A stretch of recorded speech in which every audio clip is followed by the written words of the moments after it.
A paz seja convosco. Antes de passarmos para a escola dominical, dar um recado para vocês. Semana passada eu falei com vocês, falei com quem estava presente a respeito da necessidade, da importância do culto presencial em detrimento do culto online. A igreja ela foi formada de pessoas que se relacionam, pessoas que se encontram. E hoje eu tenho para falar para você algo também em relação ao culto online ou ao culto gravado. A palavra de Deus em Jeremias, quando ele é chamado, ele diz que aquele chamado seria um chamado difícil. E seria difícil porque ele estaria enviando Jeremias para falar para pessoas que falavam a mesma língua. Se ele enviasse Jeremias para falar com pessoas de outra nacionalidade, outra língua, aquelas pessoas iriam ouvir e iriam seguir. A gente vê essa mesma situação no livro de Abacuque.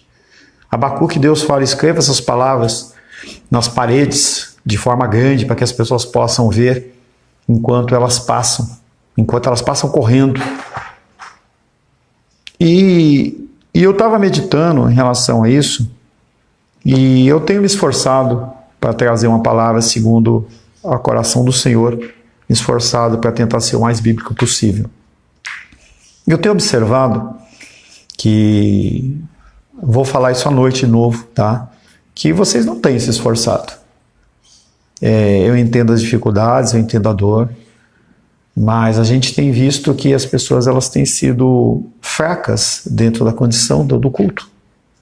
E eu digo isso não necessariamente em relação ao presencial, o presencial eu já falei bastante na semana passada, mas em relação ao culto gravado. Eu não estou atrás de like, de ser conhecido na mídia, mas eu entendo que se nós trabalhamos um material que você entende que ele é bíblico e que ele realmente é pertinente à sua vida, e você perde por algum motivo o culto, o mínimo que eu entendo que você deva fazer é ouvir e ver esse culto enquanto eu disponibilizo para você. Eu invisto tempo em relação a isso, eu procuro fazer da melhor maneira possível, compartilho no teu WhatsApp.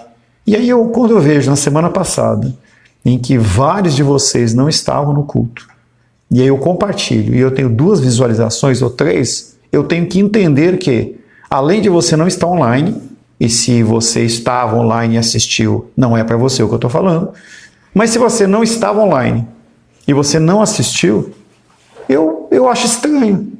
Porque ou você está achando que o que está sendo falado aqui não é importante, e aí realmente eu acho que você tem que procurar um local para você congregar, seja um local para você realmente se alimentar. Ou se você entende que isso é realmente real, o que eu estou falando, os alertas que eu estou falando, os ensinamentos, você tem que, no mínimo, despender o tempo para você poder assistir.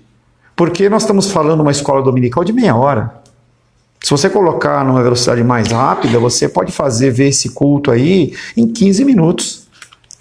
E eu volto a dizer para você que a minha função é continuar falando, é continuar insistindo. O apóstolo Paulo fala que a gente tem que continuar se esforçando, a gente tem que continuar falando, a gente tem que continuar exortando, porque o meu objetivo é levar vocês todos para a presença do Senhor como pessoas aprovadas.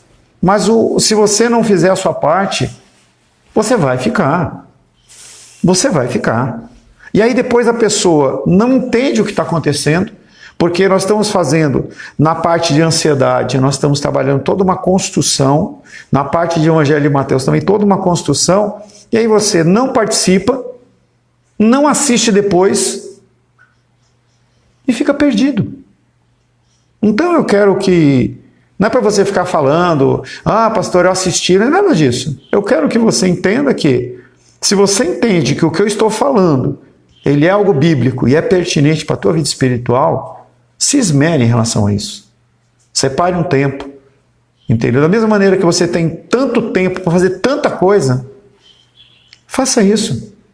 Reunião de oração, eu falo isso. Nós vamos fazer 11 anos de igreja, eu falo isso há 10, 11 anos quase. E as pessoas elas acham toda forma de não participar. pessoas que não participam e não entram nunca. E a gente não consegue entender. A pessoa não gosta de orar, a pessoa acha chato, a pessoa acha que os temas não são pertinentes, tinha que orar por ela e não orar pela igreja perseguida, pelas pessoas que sofrem e padecem. A pessoa não interage, não fala nada. E eu não consigo entender pessoas que não estão fazendo nada em casa e não participem. Então, o que eu vejo o Carlos lá, ele vai lá dar aula dele, ele entra mais tarde, mas ele entra. Então eu fico querendo entender o cristianismo que vocês professam ter. Eu estou aqui para ajudá-los no que eu puder, oro por vocês, busco alimentá-los, mas você tem que reagir. Se você continuar nessa vida, você vai para o inferno. Com toda a tua capa de santidade, com toda a tua espiritualidade velada, entendeu? Mas a prática realmente não acontece. E isso é o relacionamento seu com Deus. A minha função é continuar falando, minha função é continuar estando aqui, e eu vou continuar estando aqui, e vou continuar falando. Só vou parar de falar quando você chegar para mim e falar assim, não fala mais, está me enchendo. Entendeu? Não fala mais, deixa eu ficar em paz. Mas eu não consigo entender você fazendo o que você faz, ou melhor, deixando de fazer o que você faz, e ainda posando de cristão, sendo que o mínimo é se alimentar da palavra de Deus. Amém? Amém. Estamos meditando dentro do tema de ansiedade, dentro do subtema a oração. A oração como a porta de correção, de cura das pessoas. E finalizamos o encontro da semana passada falando sobre a nossa mente, os nossos pensamentos. Ansiedade e depressão são a conhecida doença do século. As pessoas elas ficam procurando de toda e qualquer maneira colocar a culpa em algo. Ciclicamente nós fazemos isso. Quando problemas acontecem dentro de um lar, a primeira coisa que acontece é que o cônjuge vai culpar o outro porque não tem mais a quem culpar. Eu não vou culpar meu pai, eu não vou culpar o fulano, Beltrano, então eu culpo meu cônjuge.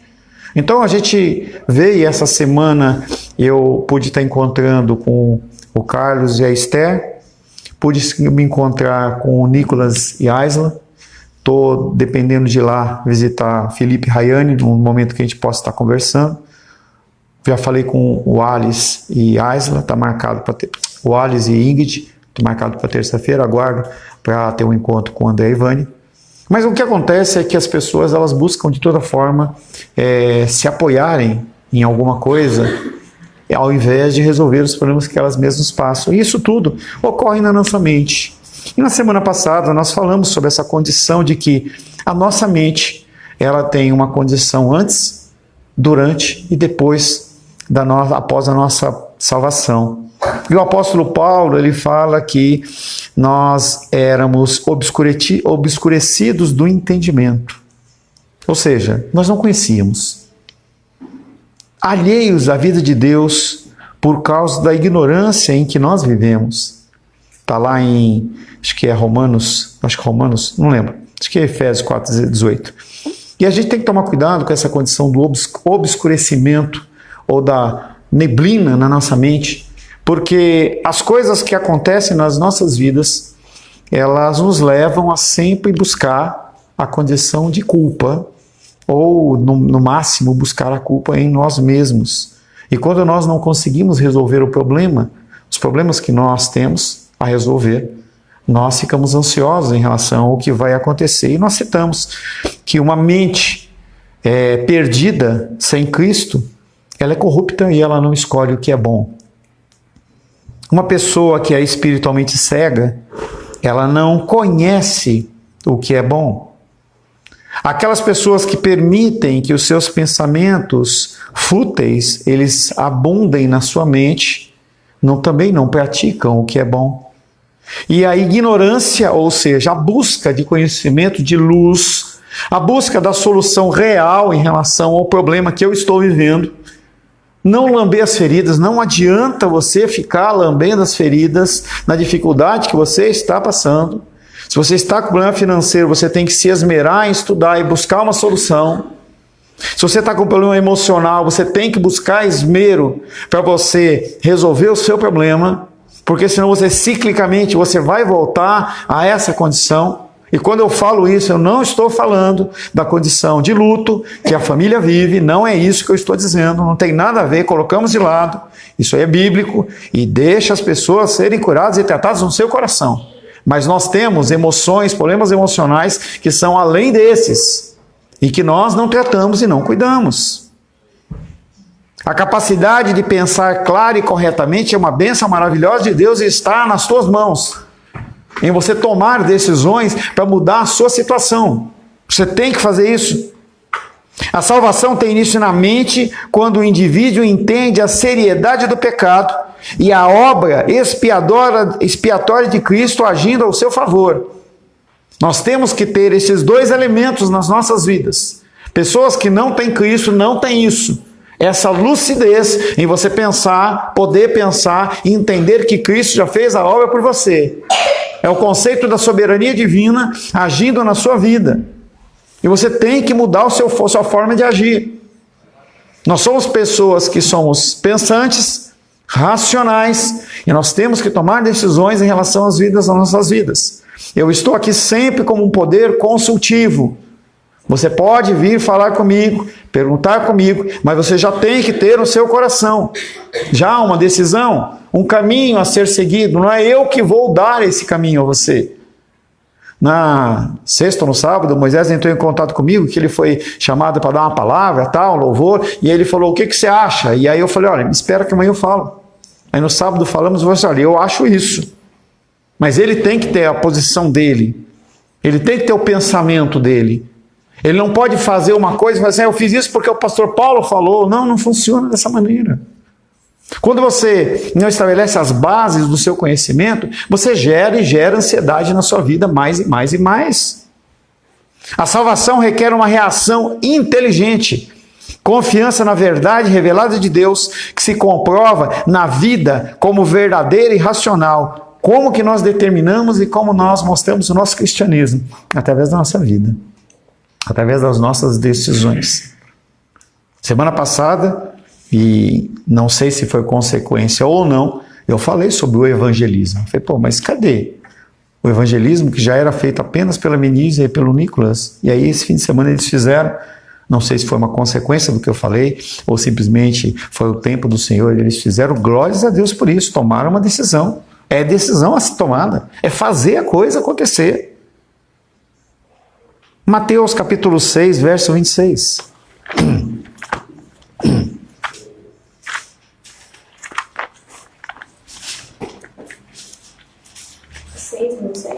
Mateus capítulo 6, verso 26.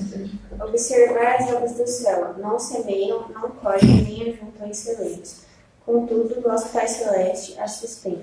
Porventura, não valeis vós muito mais do que as aves? Um texto que a gente já falou algumas vezes, sempre trazendo essa ilustração de uma coisa natural versus uma coisa espiritual. A fé, de acordo com o ensino do Senhor, é fundamentalmente uma reflexão. Olhai para as aves dos céus. Olhai para as flores do campo. Essa questão de você olhar, é você olhar e pensar, poxa, é reflexão. A Bíblia lida apenas pela Bíblia, ela não tem valor nenhum. A Bíblia meditada e refletida, ela tem valor porque você consegue aplicar na sua vida. Devemos dedicar mais tempo ao estudo dos ensinamentos do Senhor, observando, entendendo e deduzindo. A Bíblia está cheia de lógica e nunca devemos pensar na fé como algo puramente espiritual. Sempre a questão do equilíbrio. Sim, nós temos a ação do Espírito, mas nós temos a nossa mente, o nosso racional. Quando você deixa de ler as Escrituras Sagradas, um dia você vai deixar de ler outro dia. Passa a ser uma opção para você. É a questão que nós já falamos, a questão da exceção. Quando você abre mão de vir a um culto, abre mão de vir a uma dominical, você abre a exceção para esse tipo de coisa. O Alisson me ligou ontem e falou assim, pastor, marcaram a graduação do Pedro, lá no jiu-jitsu, domingo pela manhã. O que eu faço? Eu falei, eu entendo que você está numa posição complicada, mas você tem um filho e a família, ela é importante. Vá lá, participe. Mas aí à noite eu vou falar. Tem a obrigação de pegar de manhã, no outro dia, ou durante a semana, ouvir a palavra que é gravada e assistir para dar continuidade. É uma construção na sua mente. Não sentamos simplesmente em uma poltrona e esperamos que as coisas maravilhosas aconteçam. Ou você faz isso. Eu estou querendo cargas lá para o meu caminhão. Eu estou querendo cestas na Café com Flores. Eu estou querendo alunos lá na academia. Será que você simplesmente senta e não faz nada? Ou você dedica esforços para que você possa crescer? Ou você começa a pensar, o que está faltando? O que eu preciso fazer? O meu desejo como homem, ser humano, é que a gente esteja com a igreja cheia, a gente pudesse estar saindo desse lugar para um lugar maior. Mas já meio que deixei de lado esse pensamento, porque Deus ele já falou assim, cuida dessas pessoas que estão aqui, cuida.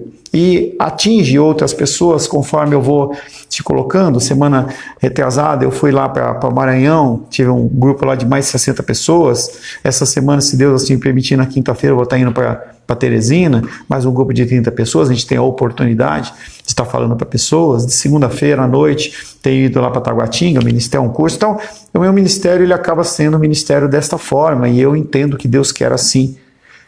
Mas eu luto para perguntar a Deus hoje pela madrugada, eu falo, Senhor, eu tenho algo que eu estou fazendo que é fora da sua vontade? É algo que eu preciso fazer mais? Eu preciso seguir mais? Estou tentando ter mais interação com os casais, ligando para as pessoas, tentando ver se motiva, faz alguma coisa, mas se a pessoa ela não colocar aquilo como motivação dela, ela não vai avançar.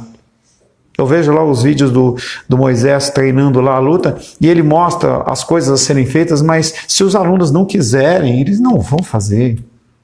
Ou vão faltar, ou vão exercitar, fazer o exercício com pouca disposição. Se o professor na escola do Daniel ensinar alguma coisa e ele decidir não fazer lição de casa ou tentar fazer qualquer outra coisa, ele não vai aprender. E a vida é assim. A vida ela tem as suas ações e as suas reações. E nós temos que aprender a conviver com elas. Apenas sentar e esperar que as coisas aconteçam, isso não é uma fé cristã.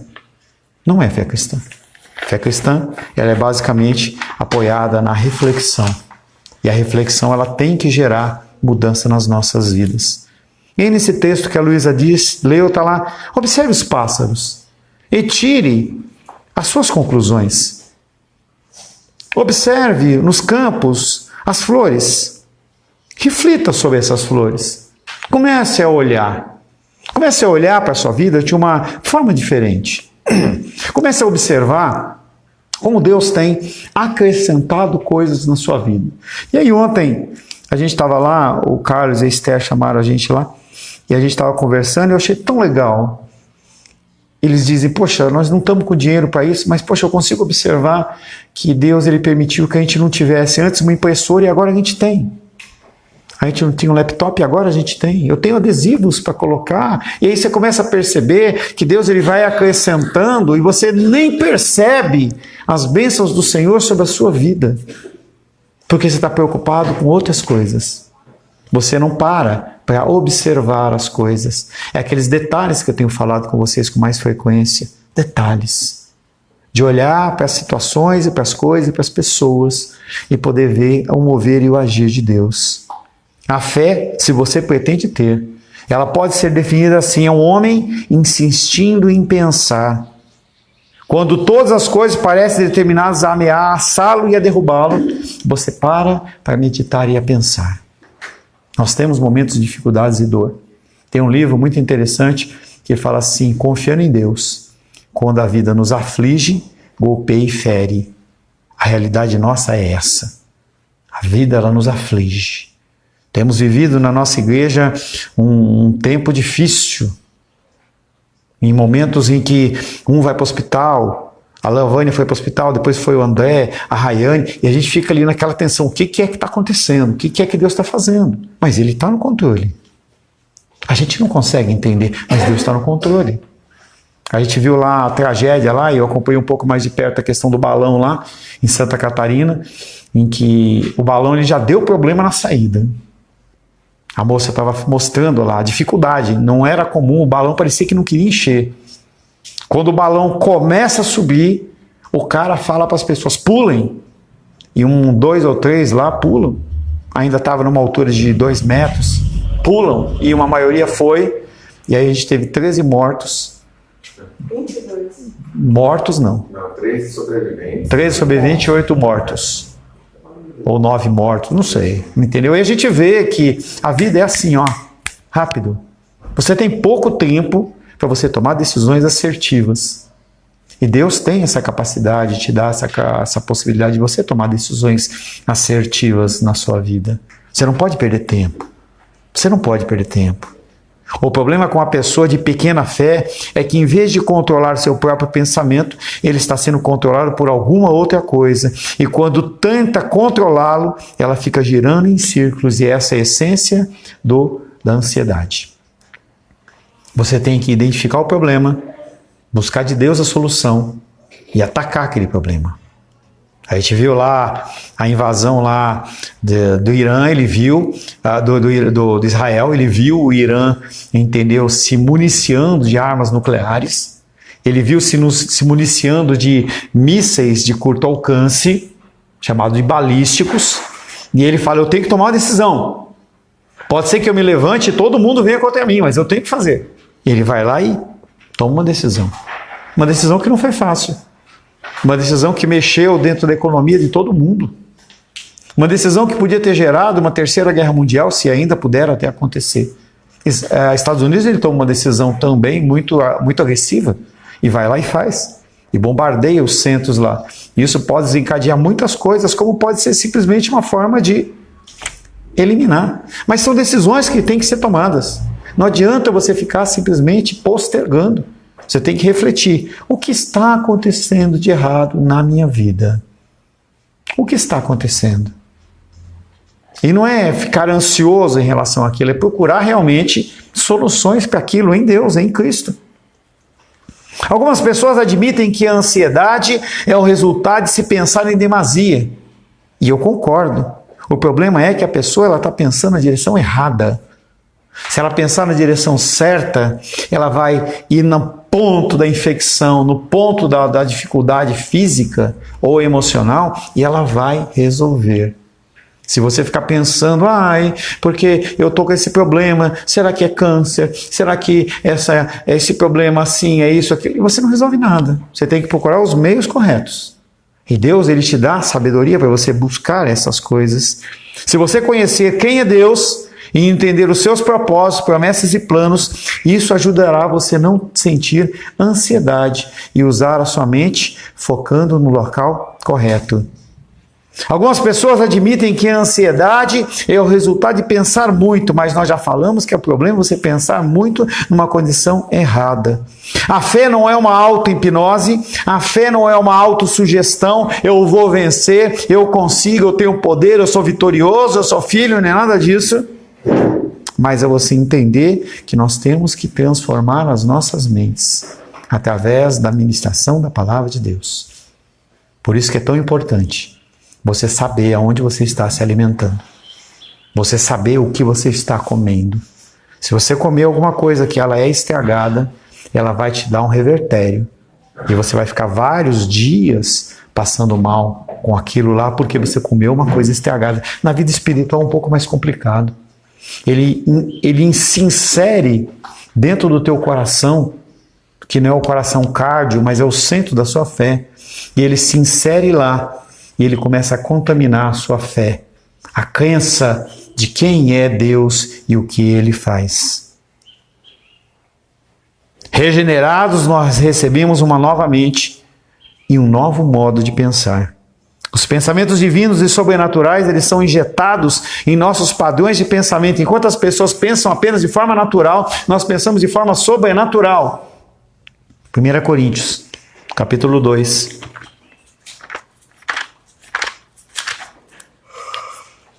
Versos 11 e 12.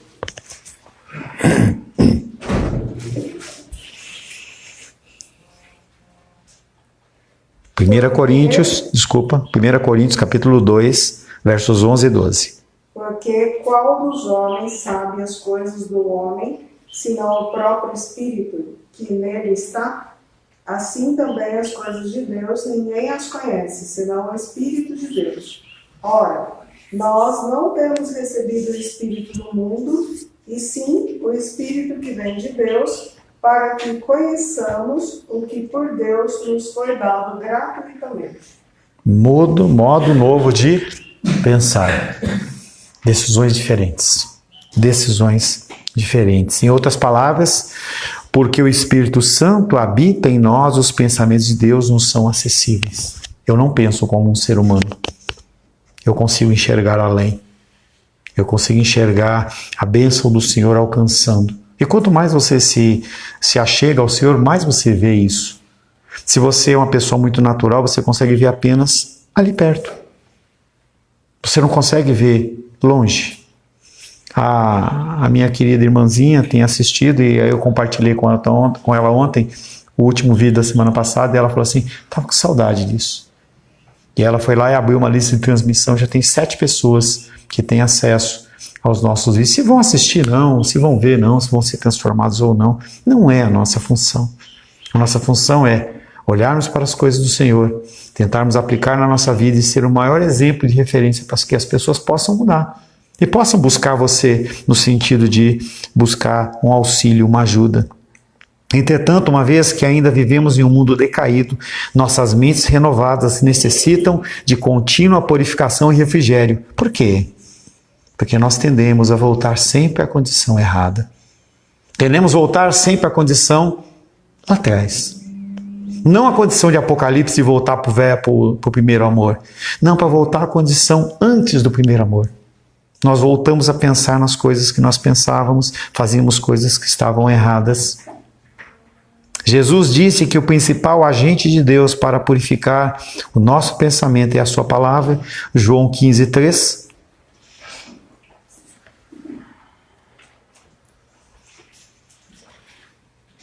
Vós já estáis limpos pela palavra que vos tenho falado.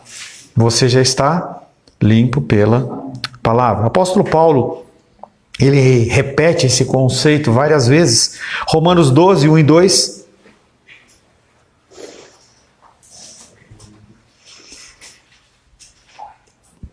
Um e dois. Sim. O qual foi por Deus outrora prometido por intermédio dos seus profetas nas Sagradas Escrituras. É? Não. Romanos capítulo 12, 12. verso 1 e 2. Falou 11. Falei 11? Tá. Rogo-vos, pois, irmãos, pelas misericórdias de Deus, que apresenteis o vosso corpo por sacrifício vivo, santo e agradável a Deus, que é o vosso culto racional. E não vos conformeis com estes séculos, mas transformai-vos pela renovação da vossa mente, para que experimenteis qual seja a boa, agradável e perfeita vontade de Deus. Renovação da mente. Efésios 4, 23. Manu? Efésios 4, 23.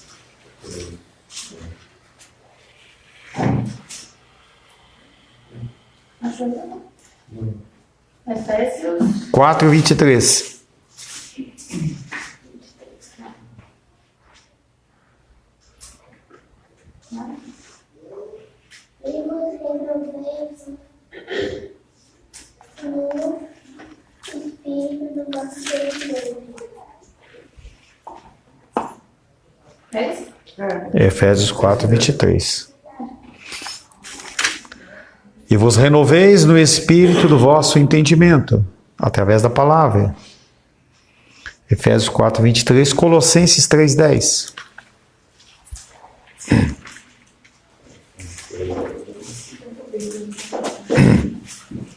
Colossenses 3, 10. Colossenses 3:10. E vos revestistes do novo homem que se refaz para o pleno conhecimento, segundo a imagem daquele que o criou. Mais uma vez, 1 Tessalonicenses 5, 21 agora. 1 Tessalonicenses 5, 21. Julgais todas as coisas, retende o que é bom. Todo o conceito de Cristo, como de Paulo, é exatamente esse entendimento de que nós temos que mudar as nossas mentes. Partindo do princípio que o trabalho já foi feito pelo próprio Deus. Nós temos que apenas viver isso. O Novo Testamento nos convida a uma disciplina mental de pensamento correto. Colossenses 3:2.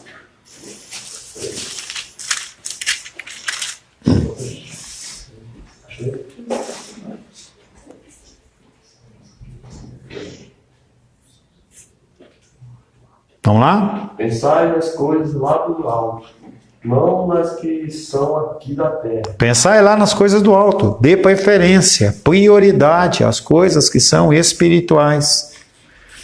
Ele dá para aqueles enquanto eles dormem. 1 Pedro, capítulo 1, verso 13.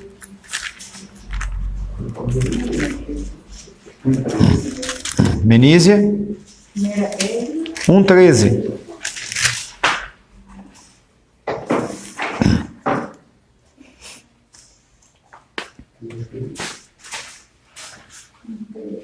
Por isso, cingindo o vosso entendimento, sede sóbrios, esperando inteiramente na graça que lhes está sendo trazida na revelação de Jesus Cristo. Por isso, cingindo o vosso entendimento. O que é cingir? Vestir. Com um novo entendimento. Quantas vezes Paulo falou nas suas epístolas, porque não quero que ignoreis, não sabeis, não reconheceis. A ele interessava que a gente pensasse corretamente. Você está comigo para que você entenda como você deve pensar. Pensar. Qual que deve ser o foco da sua mente? Quando eu olhar para a minha empresa, eu tenho que ver o que nela? Será que é apenas para oferir recursos? Também. Mas será que é só isso? Será que Deus ele resgatou você para que você ficasse das 8 às 18 todo dia com a cabeça lotada, recebendo mensagem, WhatsApp, o tempo que diz? Será que é para isso que Deus ele colocou você numa posição abençoada com uma empresa, o que quer que seja? Você tem que pensar além. Você tem que pensar além. O próprio Jesus algumas vezes usou o termo traduzido por pensar, a fim de ajudar seus ouvintes a enxergar uma direção correta. Mateus 5,17.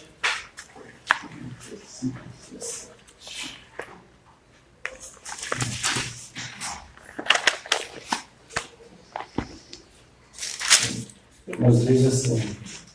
Não? É Daniel. Mateus 5,17. Daniel ou André? Daniel. Não pensais que vim revogar a lei ou os profetas. Não vim para revogar, vim para cumprir. Ou seja, as pessoas já estavam cheias de conhecimento. Elas tinham que começar a colocar em prática. Mateus 22:42. Deus 22, 42. Sim.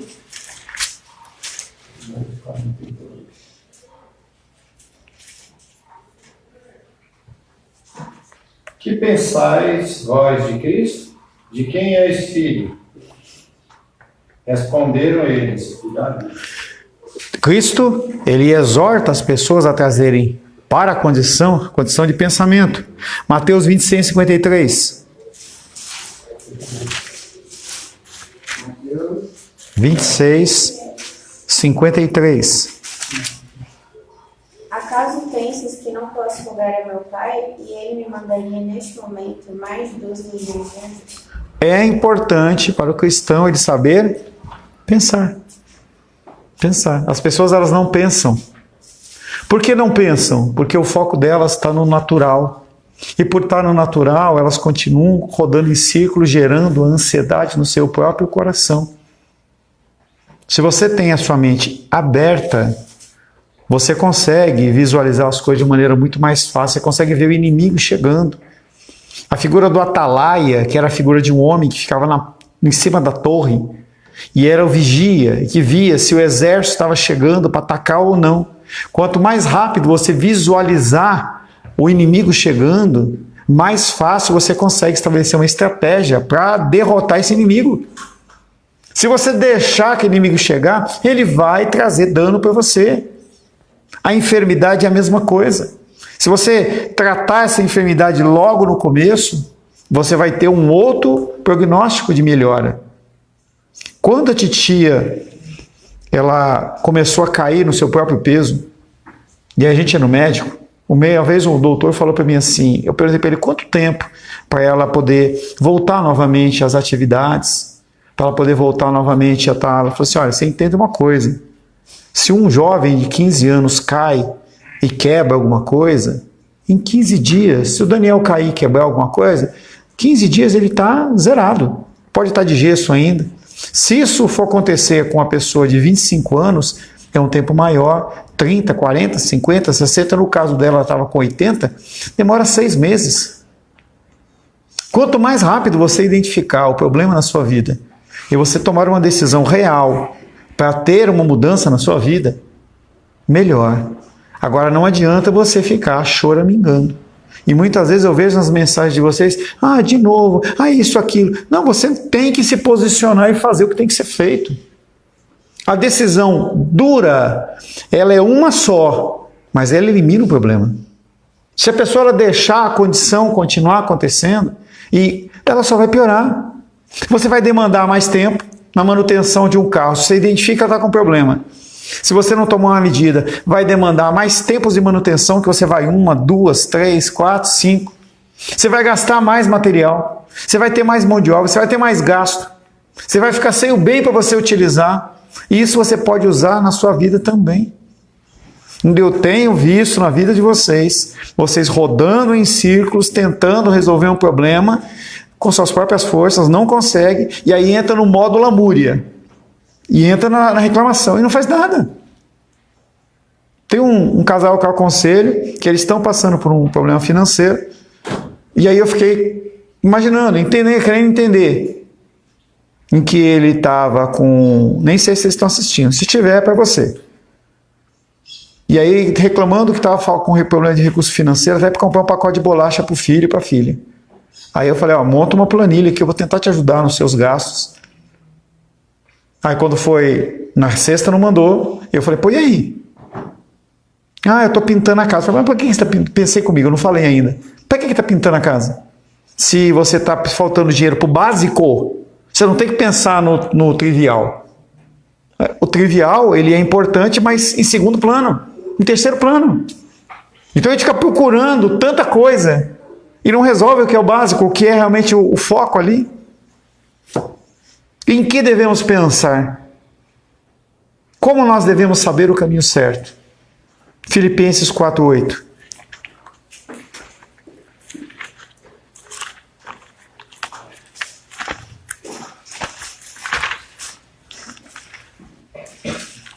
Filipenses 4:8.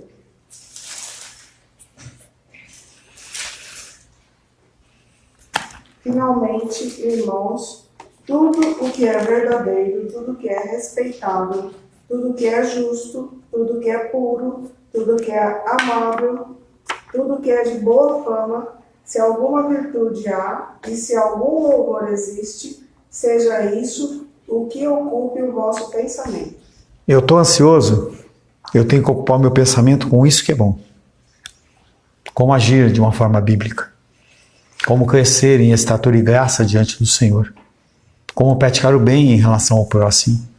Buscar o conhecimento, a aplicação do Senhor. Como que eu fujo da ansiedade? Sendo bom. Olhando para as situações com o foco de tentar ajudar o próximo. É todo o ministério de Cristo, ele foi voltado para isso. Ele sabia o momento que ele iria ser crucificado. Ele sabia quantas chibatadas iam ser dadas nas costas dele. Ele sabia da dor que ele ia ter com a crucificação, com coroa de espinhos, com escárnio, com tapa, com murro. Ele sabia de tudo isso. Se ele, desde tenridade, ele tivesse pensado só nisso, ele tinha morrido. Antes. por causa da ansiedade. Como será que realmente vai ser? Ele tinha plena convicção de que aquele que começou a boa obra, ele vai carregar até o fim. Jesus Cristo tinha um propósito a ser cumprido. Por isso que ele sentiu a dor, passou pelas dificuldades, mas aí os olhos dele estavam na missão dele, aonde ele tinha que ir, o que ele tinha que fazer. A mesma coisa é para você. Amém, queridos? Vamos para o nosso intervalo. Retornamos, se Deus assim o permitir.